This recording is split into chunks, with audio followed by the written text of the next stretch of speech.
Aunty, senyumlah sikit. Tak naklah masam sangat.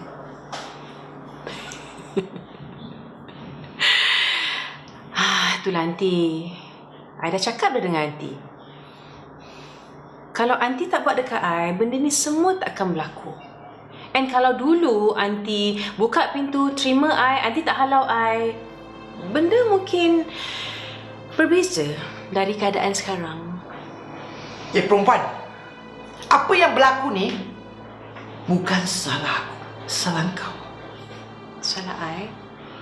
Well, Aunty tak kisahlah salah siapa sekalipun. Tapi apa yang penting, benda ni semua akan selesai. Sebab tak lama lagi, Aunty akan masuk penjara. And Aunty tak boleh nak buat apa. Because my next target is Rizwan, Sabrina and Mustafa. You nak apa ni? Tolong I cari Rizwan. I tahu you tahu mana Rizwan kan? Farah, you tahu kan mana Rizwan? Tolong I please. Farin, better you balik, okay? Ni bukan masalah you. You jangan masuk campur. Masalah Sabrina tu masalah I, Farah. You masih sayangkan Sabrina, kan? Walaupun dia cintakan orang lain. Untung Sabrina dulu. Look, Farah. Masih belum terlambat. Semuanya dah terlambat, Farin. Tak, Farah. Masih boleh baiki keadaan. You tahu kan benda ni takkan ke mana? You tahu kan? Please.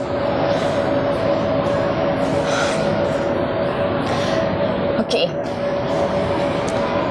I akan text you and share location. Tapi make sure you datang seorang.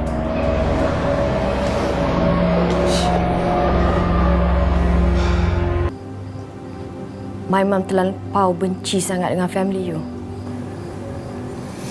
Then looks like I kena buat report polis. Biar polis je yang buat keputusan.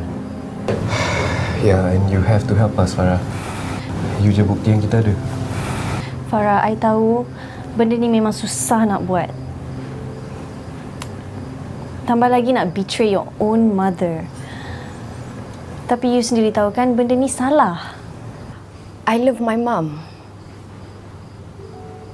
Selama kita orang susah, my mum tak pernah abaikan I. You nak I belot dengan my mum sendiri? I lepaskan you, I rasa bersalah tau. If that's the case, Farah, look, we can protect you. I can protect you. Protect I? Family you sendiri pun you tak dapat nak protect? Morning, Cik. Good morning. So, preparation macam mana? Semuanya berjalan lancar, Cik Elisa. Good. Bagus. You all buat kerja sangat cepat. Kita orang semua dari semalam tak tidur lagi, Cik Elisa. Serius? Tapi tak apa. Once semua benda ni dah settle, I akan belanja semua orang makan, okay? Thank you, Cik. I just nak double check. Ramai kan yang confirm nak datang? Ramai. Kita still start dalam pukul 10 pagi kan? Yes, maintain 10 pagi. And satu lagi, tolong bagi tahu dekat your security department, be extra careful sebab saya tak nak ada unwanted guest datang, buat kacau, buat huru-hara sini. Saya tak nak semua tu, ya? Okey, Cik Lisa. Kalau macam tu, saya sambung buat kerja dulu. Yes. Thank you.